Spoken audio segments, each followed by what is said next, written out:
y por estar aquí organizando esto y por el entusiasmo de organizar estas reuniones. Es un placer hablar con ustedes de un tema que me apasiona efectivamente y yo lo digo, es de las cosas que más me gusta pensar, la enfermedad de Legg-Calvé-Perthes, pero desafortunadamente es de las cosas que menos me gusta tratar, porque desafortunadamente la conducta clínica tan variable que tiene hace que sea muy frustrante tratar la enfermedad de Perthes. Y esta plática la presentamos como la perspectiva actual o dónde estamos a 110 años de las descripciones originales. Pero cabe mencionar que en realidad fue Henning Waldenström en 1909, un año antes de Legg-Calvé-Perthes, quien fue realmente el primero en describirla.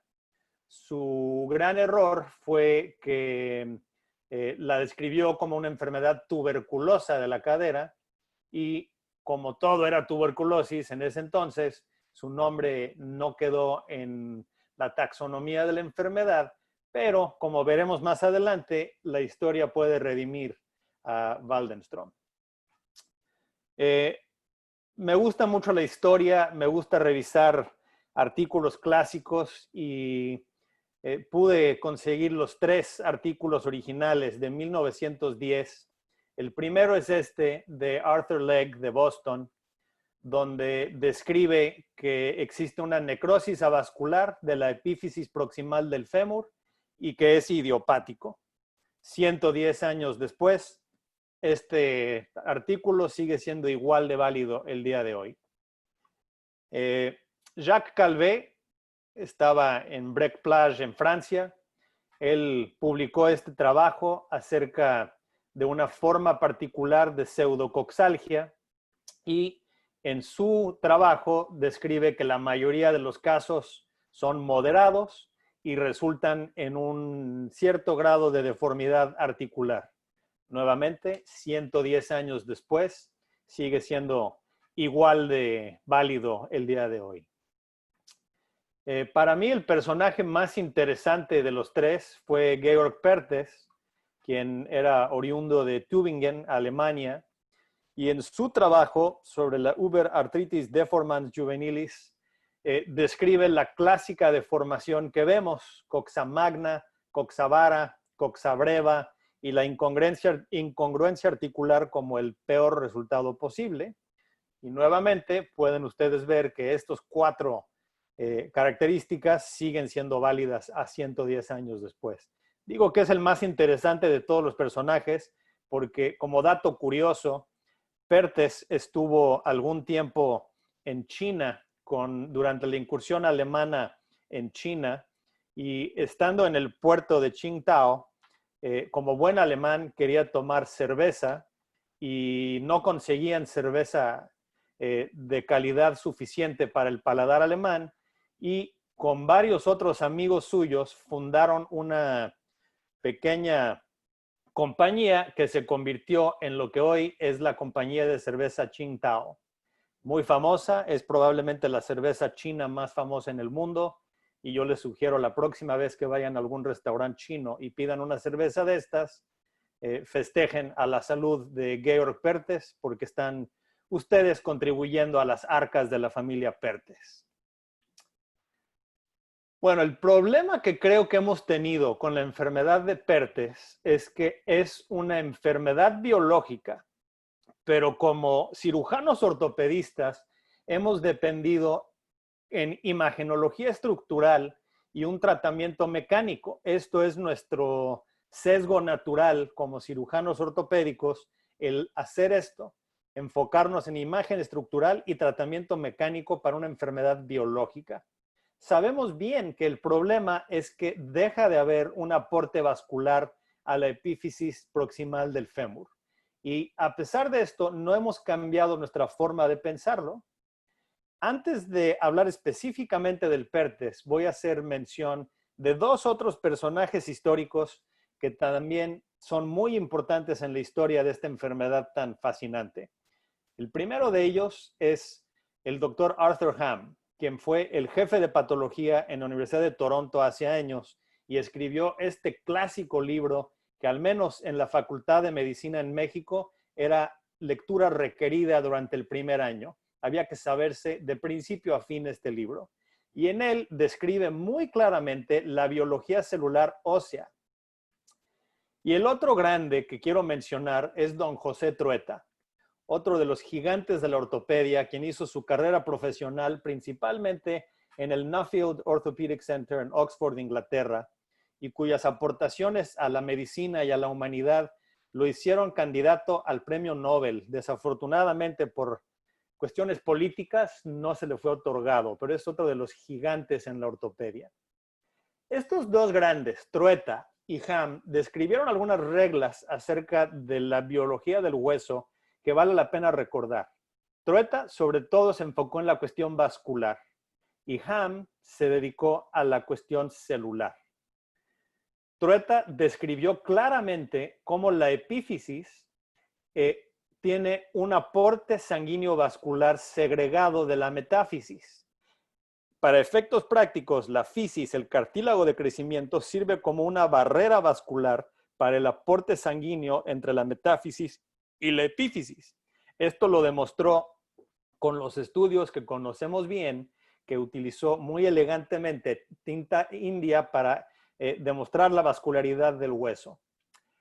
Ham describió la respuesta celular a las condiciones vasculares del hueso y lo que él nos demostró es que los condrocitos se van a replicar en condiciones de hipoxia relativa, mientras que los osteoblastos no pueden sobrevivir en condiciones de hipoxia.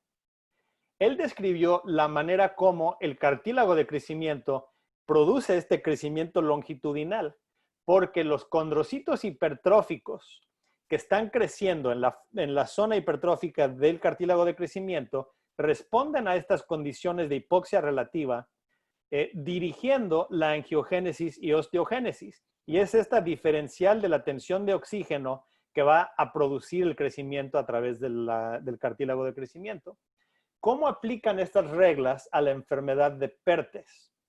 Bueno, esta imagen del profesor Trueta, todos la conocemos, se ve cómo el aporte sanguíneo a la epífisis proximal del fémur es muy tenue. Prácticamente solamente ese vaso único que pueden ver cómo entra en la parte superior del cuello femoral da el apoyo, el aporte vascular a la epífisis proximal del fémur. Cuando existe una interrupción del aporte sanguíneo de este vaso, existe necrosis avascular. ¿Y qué va a ocurrir en esa zona de necrosis avascular donde no existe aporte sanguíneo, no hay aporte de oxígeno, existe una condición de hipoxia relativa? Bueno, los osteoblastos van a morir, no pueden sobrevivir más de 24 horas en condiciones de hipoxia. Y los condrocitos se van a replicar. Estas son células que pueden replicarse, que incluso se favorece su crecimiento en estas condiciones de hipoxia relativa. Conforme crecen y producen diferentes factores de crecimiento, atraen a las células pluripotenciales que van a provocar la angiogénesis y la osteogénesis.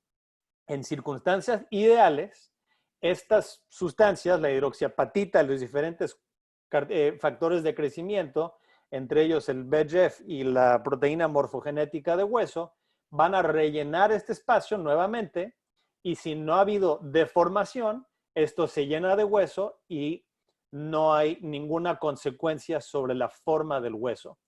Pero ¿qué es lo que pasa? Que normalmente el aporte sanguíneo no es suficiente desde el lado epifisiario de los vasos. Y entonces, la otra zona de donde se pueden reclutar vasos y osteocitos es el área metafisiaria. Y de esta manera, los condrocitos hipertróficos, produciendo estos factores de crecimiento, van a atraer los vasos de la metáfisis que van a atravesar la fisis, eventualmente llegando a la epífisis, pero causando un puente a través del cartílago de crecimiento. una barra fisiaria. Que aquí la pueden ver nuevamente en estas imágenes de microscopía del doctor Trueta, donde pueden ver la fisis, el cartílago de crecimiento, una zona de necrosis avascular en la epífisis y una barra fisiaria por donde ha habido un acceso vascular, la formación de nuevos vasos que fueron atraídos por los condrocitos hipertróficos en la zona de necrosis avascular. Esta revascularización epifisiaria provoca un acortamiento en esta zona y evidentemente en una fisis como la que están viendo aquí va a producir una deformidad angular subsecuente. Y esto es lo que pasa en la enfermedad de Perthes. Cuando nosotros nacemos, la vascularidad, el aporte sanguíneo hacia la epífisis proximal del fémur es relativamente tenue a través de este anillo pericondral de las ramas ascendentes de la arteria circunfleja posterior que van a dar su aporte sanguíneo a la epífisis y el flujo metafisiario hasta el cuello, pero sin cruzar la fisis. Conforme coalescen estos vasos y la circunfleja medial toma una mayor prominencia, cuando existe mayor aporte de oxígeno en la epífisis, es cuando va a aparecer el núcleo de osificación. Cuando ustedes vean el núcleo de osificación en una radiografía, eso es una representación de que existe oxígeno en la epífisis. Esto se va a engrandecer conforme crece y a la madurez esquelética, cuando ya existe el cierre fisiario, se van a unir los dos aportes sanguíneos, metafisiario y epifisiario, cuando ya no existe crecimiento y entonces el aporte sanguíneo hacia la epífisis es menos tenue. Como les decía, la historia va a redimir a Henrik Waldenström porque a pesar de todas las clasificaciones que tenemos, la etapificación o staging que nos dio Waldenström va a resultar mucho más importante que cualquier clasificación estructural si queremos realmente entender a la enfermedad de Perthes como una enfermedad biológica. Waldenström describió 4 fases distintas de la enfermedad y cada una de estas subsecuentemente fue subdividida en una clasificación modificada años después y validada por el profesor Ben Joseph en la India con una clasificación que se ha llamado la etapificación de Elizabethtown. Waldenström describe la primera etapa de condensación o de isquemia, donde pueden ver en esa imagen de la izquierda una epífisis esclerótica donde existen condiciones de hipoxia. Esta fase inicial se puede subdividir en una fase inicial y una fase tardía, 1A y 1B. La segunda fase que describe Waldenström es la fase de fragmentación, cuando existe estas fisuras longitudinales en la epífisis y en la parte más tardía una fragmentación completa a través de la epífisis que incluso puede afectar también a la metáfisis, provocando estas imágenes clásicas de la enfermedad de Perthes, incluso un quiste en el cuello que pueden ver cómo está afectando el cartílago de crecimiento en esta zona. La tercera etapa es la etapa de reosificación, cuando se empieza a ver el flujo sanguíneo regresa, empieza a reaparecer depósitos de calcio nuevo, depósito de hidroxiapatita y la formación de nuevo hueso. Sabemos obviamente que estas dos fases pueden tener sincronía y a veces los pacientes pasan de fragmentación a reosificación y vuelven a fragmentar. Estas dos fases tienen una duración variable de hasta 2 años y nuevamente ha sido subdividido en etapa de fragmentación temprana y etapa de fragmentación tardía. A mí me llama la atención una clasificación con tantas etapas y en mi mente de ortopedista no puedo yo manejar clasificaciones con más de 3 niveles. Entonces yo subdividí esto prácticamente en 2 etapas, la etapa temprana y la etapa tardía. ¿Y por qué hago esto? porque realmente si queremos afectar la historia natural de la enfermedad como tal, tendríamos que intervenir durante la fase temprana. Una vez que hemos llegado a la fase tardía, a la fase de fragmentación tardía y la fase de reosificación, ya es demasiado tarde para alterar la historia natural de una enfermedad biológica. Y desafortunadamente, todos tenemos la experiencia de que estos pacientes generalmente llegan en etapas por lo menos tempranas, ya avanzadas. Es raro ver pacientes en etapas muy iniciales. Y esto es crítico porque sabemos que aquí, entre la etapa 2 y la etapa 3, es donde existe la revascularización. La etapa 1, vemos la esclerosis de la epífisis con una radiolucencia subcondral. En la etapa 2 vemos la fragmentación. Estas dos representan fases de hipoxia. Y en la fase 3 vemos la formación de nuevo hueso, que evidentemente representa la revascularización. Es en esta fase, entre la fragmentación y la reosificación, que no entendemos realmente cómo es la regeneración y a donde hemos tratado de enfocar tratamientos, pero no han sido suficientes para modificar la historia natural de la enfermedad.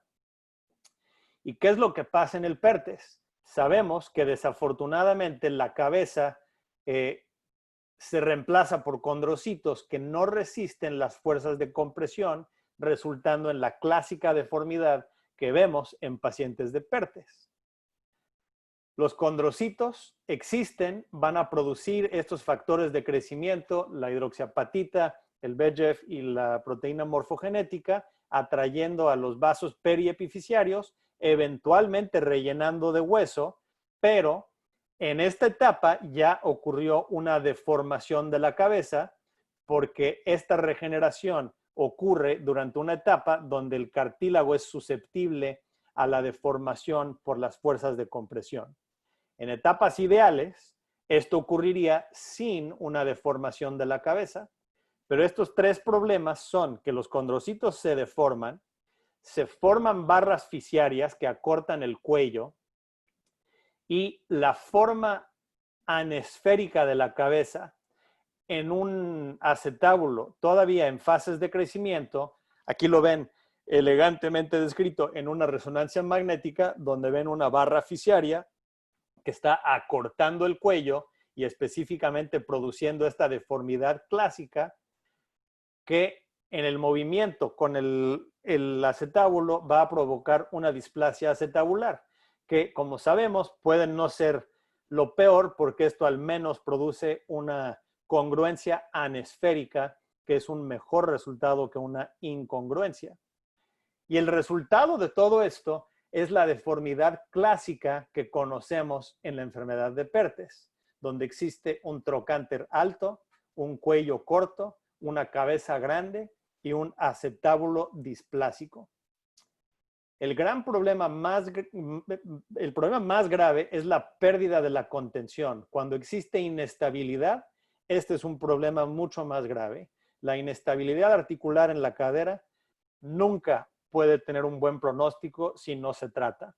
Y específicamente en la enfermedad del Legg-Calvé-Perthes, esta inestabilidad acompañada de un apoyo innecesariamente forzado por el borde acetabular en la epífisis va a producir deformidades que no son congruentes con la articulación. Y esto es realmente el problema más grave en el PERTES cuando tenemos articulaciones incongruentes. Tenemos una herramienta relativamente nueva. Hemos dependido durante años, durante 110 años, en utilizar radiografías simples para el diagnóstico, la etapificación, la clasificación y la planeación de tratamiento, que son las radiografías. Pero hoy día contamos con un estudio que es la resonancia magnética con perfusión, que es un estudio que hemos demostrado que es seguro y fácil de realizar. El protocolo requiere un poco de organización con el servicio de radiología, ya que el paciente tiene que estar en la resonancia magnética por aproximadamente 30 minutos, tomar una resonancia magnética sin el gadolínio, pasar el gadolínio, que el paciente no se mueva, y por eso muchos pacientes pueden requerir anestesia o sedación, y tomar una segunda secuencia con gadolínio para demostrar y delinear el porcentaje de perfusión de la epífisis. ¿Y qué nos dice este estudio? Bueno, nos puede dar lo que hemos llamado un índice de perfusión, que aquí ven dos caderas que en la radiografía del lado izquierdo tienen una apariencia radiográfica similar. Dos caderas en etapas relativamente iniciales, en etapas de condensación, donde no ven una gran deformación de la cabeza. Incluso yo diría que se ve mejor la cabeza de la imagen superior que la cabeza de la imagen inferior. Pero al realizar una resonancia magnética con perfusión, vemos que la epífisis de la cadera superior tan solo tiene un 6% de vascularidad epifisiaria, comparada con la cadera inferior, que tiene un 70% de vascularidad epifisiaria. Y esto tiene una gran relevancia en el pronóstico de la cadera. Aquí ven otras dos caderas nuevamente similares, que en la etapa de condensación, en la etapa inicial por radiografía, las dos podrían parecer similares, y una resonancia magnética con perfusión nos da un índice de perfusión del 70% para la cadera superior y de tan solo el 6% para la cadera inferior. Claramente se ve el gadolínio en la epífisis superior y una zona negra completamente avascular en la cadera inferior. Y 2 años después medimos el índice de deformidad de estas cabezas sin tratamiento quirúrgico, y pueden ver que la cabeza superior mantiene una esfericidad del 62%, mientras que la cadera inferior se ha aplanado prácticamente por completo, manteniendo una esfericidad del tan solo el 12%. Entonces, la resonancia magnética con perfusión con gadolínio resulta un estudio mucho más elegante y mucho más eficaz para poder pronosticar cuál va a ser el índice de deformidad de una cadera que una radiografía que no nos habla de la biología subyacente en la enfermedad de Perthes. Recordar nuevamente la vascularidad tan tenue que tiene la epífisis. Esto nuevamente, este artículo clásico del profesor Trueta de 1957, lo reviso al menos una vez al mes con mis residentes, porque toda la cirugía de preservación de cadera depende de la protección de esta vascularidad tan tenue que tiene la epífisis proximal del fémur. Y esta imagen tomada de un colega artroscopista de cadera, pueden ver ustedes el latido de las arterias retinaculares ascendentes en el cuello del fémur. Lo voy a repetir porque a mí me da pavor cuando veo que están programadas artroscopías de cadera en pacientes que puedan tener secuelas de enfermedad de Perthes, porque los artroscopistas de cadera con mucha facilidad entran al compartimento periférico de la cadera y deciden hacer descompresiones de la deformidad CAM y tratar de mejorar la esfericidad de la cadera, sin saber que esta zona es precisamente donde están estos vasos que están viendo ustedes cómo laten y están dando el aporte sanguíneo hacia la epífisis.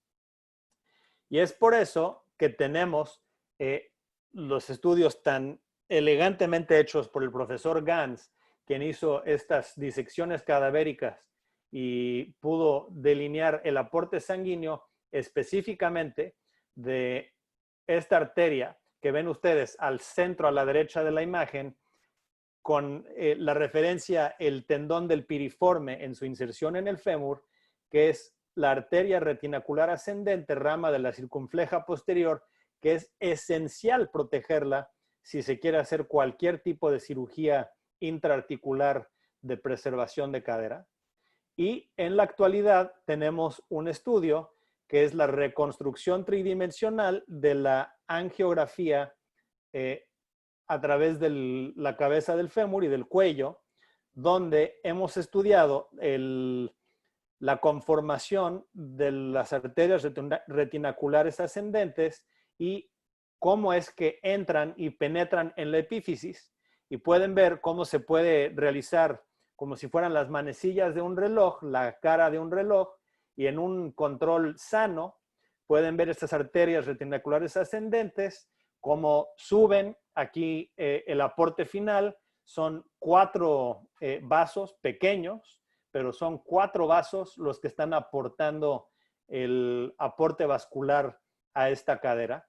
Y aquí van a ver nuevamente aquí van a ver una imagen de una cadera con pertes. Aquí pueden ver una cabeza deformada y ven nuevamente estas arterias retinaculares ascendentes, pero en la enfermedad de pertes, estas arterias están disminuidas tanto en calibre como en cantidad. Aquí ven el trayecto de la arteria conforme sube por el cuello y al momento de penetrar en la epífisis, las ramas terminales, pueden ver ustedes que solamente existe un vaso y de menor calibre que en los controles sanos de cadera. Entonces, imagenología avanzada, resonancia magnética con perfusión y ahora con la angiografía con sustracción digital que nos permite identificar perfectamente bien las zonas vasculares seguras para realizar cirugía intraarticular, van a ser herramientas mucho más útiles en el siguiente siglo del tratamiento de la enfermedad de Pertes. ¿Por qué? Porque nuevamente, como ortopedistas, nos hemos enfocado durante los últimos 110 años en una enfermedad biológica, basándonos en imagen estructural y buscando tratamientos mecánicos. Hablemos de estos tratamientos mecánicos. El objetivo de cualquier tratamiento es lograr una cadera esférica y congruente, con un rango de movilidad completo, pero desafortunadamente hay muy poca evidencia para apoyar una sola modalidad terapéutica. Todos tenemos experiencia y en todos los países donde he dado pláticas sobre la enfermedad de Pertes, la gente se me acerca y me dicen, hemos hecho esto en un par de casos y les ha ido bien. Y no lo dudo, pero la evidencia no marca que tengamos una sola modalidad terapéutica que sea superior a otras. Utilizamos la clasificación de Stulberg para determinar el resultado. Y ustedes sabrán, en Brasil, que creo que algo saben sobre el fútbol, el tipo 1 es una cadera normal, esférica y congruente. El tipo 2 es una cadera ligeramente más grande, una coxa magna, pero que retiene las características de esfericidad en la cabeza del fémur. El tipo 3 pierde esta esfericidad, la cabeza del fémur toma una forma de un champiñón. Y el tipo 4 es una cabeza plana.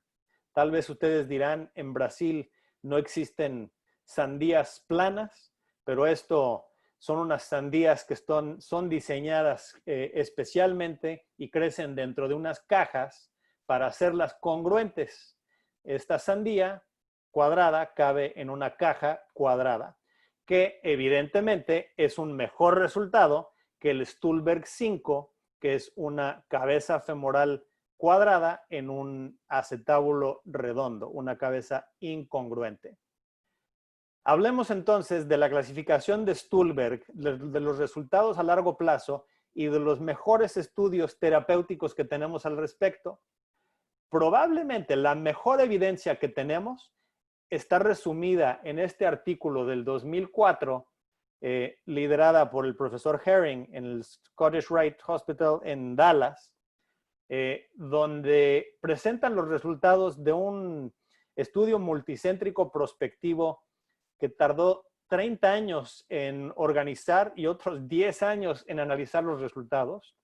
Probablemente es la mejor evidencia que tenemos. ¿Y qué demuestran ellos? Bueno, ellos acabaron reuniendo 345 caderas con 337 pacientes con edades entre 6 y 12 años sin un tratamiento previo y lo dividieron en 5 grupos de tratamiento. A los que no se les hizo nada o solamente rango de movilidad, a los que se les aplicó una ortesis, a los que se les realizó tratamiento quirúrgico, ya fuera una osteotomía femoral o una osteotomía pélvica. Y buscaron el Stulberg final de estas caderas. ¿Y qué encontraron? Bueno, de 345 pacientes, solo encontraron 6 pacientes con un pilar lateral A, lo cual nos hace dudar que esto haya sido Perthes. Es muy posible que los pacientes con un pilar lateral A ni siquiera tienen lo que realmente llamamos enfermedad de Perthes, tienen alguna otra variante de una epifisitis. Y de estos pacientes, todos les fue bien. Tuvieron un Stulberg 1 o 2, caderas esféricas y congruentes, tanto los quirúrgicos como los no quirúrgicos.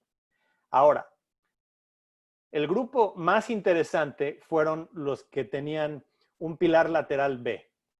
Pero los pacientes pequeños, menores de 8 años, cuando iniciaron con la enfermedad, tuvieron 80 que fueron tratados en forma no quirúrgica y 43 que fueron tratados en forma quirúrgica.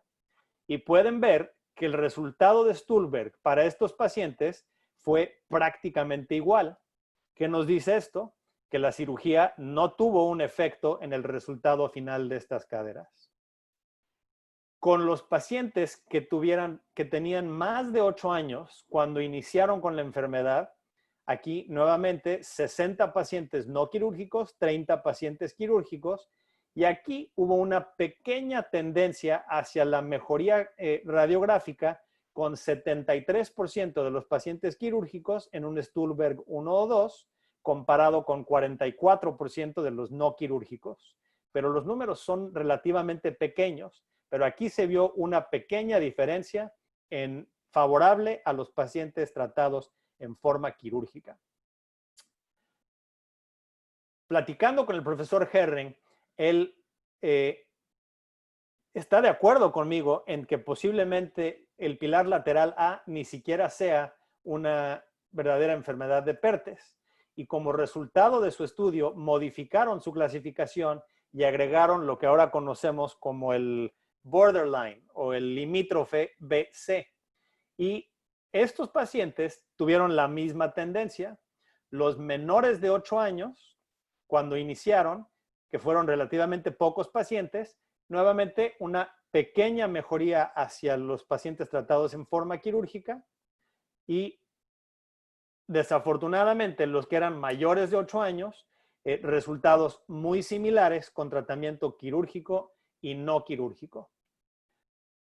Para los pacientes con un colapso de más del 50%, es decir, un pilar lateral C, aquí los pacientes menores de 8 años tuvieron resultados similares con tratamiento quirúrgico y no quirúrgico, y los pacientes mayores de 8 años, prácticamente todos fueron tratados en forma no quirúrgica y los resultados fueron ligeramente mejores en los que fueron tratados sin cirugía.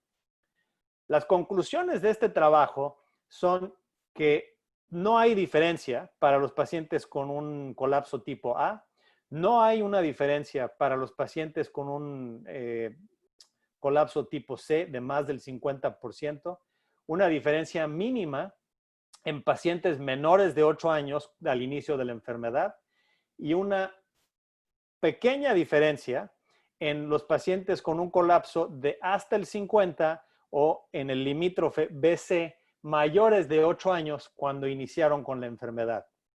Pero me llama la atención en este trabajo que juntaron los tratamientos quirúrgicos, porque sabemos bien que una osteotomía femoral y una osteotomía pélvica son cirugías radicalmente distintas con objetivos biomecánicos radicalmente diferentes. Y entonces el decir en este trabajo que el tratamiento quirúrgico puede tener una ligera mejoría hacia los pacientes mayores de 8 años con un colapso de menos del 50%, no me sirve de nada porque el paciente me va a preguntar, ¿y qué cirugía me va a hacer? Pues este artículo no me indica si debo hacer una osteotomía femoral o una osteotomía pélvica. Desafortunadamente, la literatura está plagada de sesgos positivos y yo soy tan culpable como todos. En mi experiencia en la Ciudad de México, en mi tiempo en el Hospital Shriners, publiqué este trabajo acerca de la osteotomía varizante para pacientes con enfermedad de Perthes tipo B y C, donde pudimos revisar 121 caderas, a los cuales la mitad se les había hecho terapia física y a la mitad una osteotomía femoral varizante con un seguimiento de 12 años. Y lo que encontramos no fue igual a lo que encontró el artículo de Herring. En los pacientes menores de 8 años, los resultados fueron muy similares tanto para el grupo quirúrgico y no quirúrgico en cuanto al resultado radiográfico. Para los pacientes mayores de 8 años, que nuevamente son pocos casos, solamente 3 no quirúrgicos y 10 quirúrgicos, pero los resultados no fueron mejores con cirugía que sin cirugía. Para los pacientes con colapso tipo C, igualmente los resultados no fueron mejores. Fueron realmente muy similares para todos estos grupos. Nosotros concluimos que no hay una diferencia radiográfica o clínica. Y lamentablemente encontramos que el grupo quirúrgico tuvo mayor claudicación y esto me hizo darme cuenta que nunca entendí por qué se haría una osteotomía varizante a una enfermedad que resulta con un varo de la cadera. Esto, a menos de que se contemple hacer 3 cirugías seriadas, osteotomía varizante durante la fase aguda, posteriormente osteotomía valguizante para restablecer la mecánica de la cadera y el retiro del material, que son 3 cirugías relativamente grandes con un resultado incierto. Realmente creo que la historia natural de la enfermedad puede ser más benigna. El último estudio que les quiero compartir salió de Jerusalén, de Israel, que el crédito de este artículo fue dar un seguimiento a 30 años de pacientes con Perthes, a 43 años, 43 caderas, a 33 años de seguimiento, pero vean ustedes que la edad promedio cuando hicieron una osteotomía femoral fue de 6 años. Esto sabemos que según los estudios de historia natural, estas caderas hubieran tenido el mismo resultado con y sin cirugía. Entonces, a pesar de que nos muestran que el 56% de sus pacientes terminan con un Stulberg 1, pues esto probablemente es hasta menos que lo que la serie grande de Herring demostró con un tratamiento no quirúrgico. Y lo más importante es que ninguno de estos estudios toma en cuenta que la deformidad ocurre antes de la etapa 3A, de la etapa de reosificación. Cualquier tratamiento que pensemos que va a modificar la historia natural tiene que establecerse antes de la etapa 3A. Si no, estamos tratando las consecuencias, pero no la enfermedad como tal. Y si seguimos buscando tratamientos mecánicos a una enfermedad biológica, vamos a seguir en el mismo punto que hemos estado desde hace 110 años. Pienso que la enfermedad de Perthes se va a volver una enfermedad reumatológica, que nuestros colegas en el mundo de la reumatología y los colegas en el mundo de la ciencia van a encontrar tratamientos farmacológicos para el colapso. Y uno de ellos es Harry Kim en Scottish Rite, nuevamente en Dallas, quien ha hecho estos estudios en modelos porcinos, donde tiene un control al que le provocan necrosis avascular ligando las arterias y un grupo de estudio al cual les da este inhibidor del rank L con el que mantiene la altura de la epífisis y la calidad ósea. Esto lo hace en combinación con mantener a estos cerditos sin apoyar.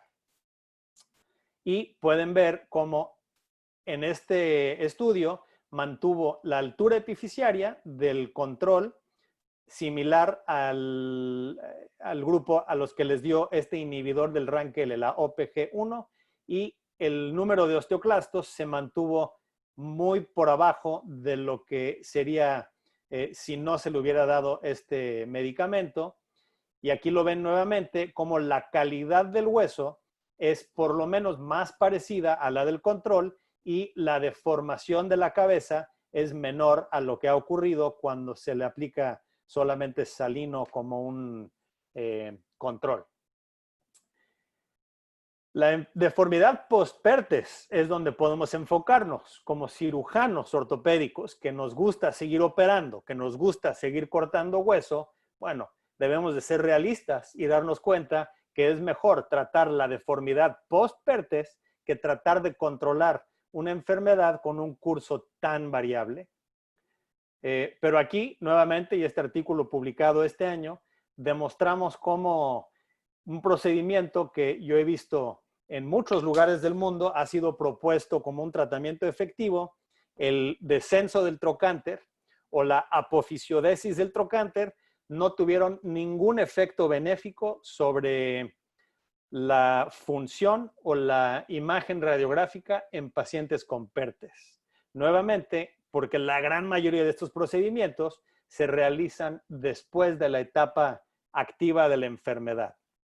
Pero tenemos otras técnicas con la cirugía de preservación de cadera moderna, con los principios que nos ha mostrado el profesor Gans de proteger la vascularidad, donde podemos realizar una luxación quirúrgica controlada, un descenso del trocánter en conjunto a veces con un alargamiento relativo del cuello, una osteocondroplastía de la cabeza y además de esto, cirugía periarticular con una osteotomía periacetabular de Gans para lograr una congruencia articular con una cabeza más esférica y una biomecánica de la cadera similar a la cadera sana.